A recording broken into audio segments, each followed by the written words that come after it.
Ako si Jess. May pangarap sa buhay kagaya ng iba. Pamilyado na pero walang permanent address. Dahil nga nagkasakit si B at mahigit 2 weeks nang hindi siya pumapasok, wala ring pumapasok na income sa amin. Dahil hindi naman siya nagde-day off sa trabaho niya, kaya ito, nasobrahan naman.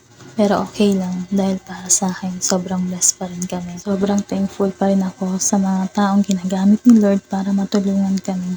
Dahil ilang araw na ngang hindi pumapasok si B, pinapalayas na kami. Pero okay lang, ayos lang.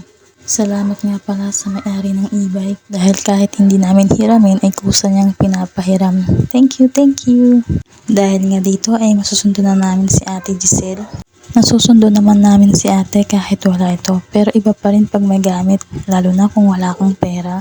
Pero dahil kasama nga namin si Isko at Iska, umikot muna kami papuntang Paliparan para ma-enjoy naman ng dalawa yung pagsakay nila. Pagdating nga namin dito sa school ay marami ng parents ang nakaabang. At ito nga si Iska, tuwang-tuwa kasi binilhan siya ng lola niya.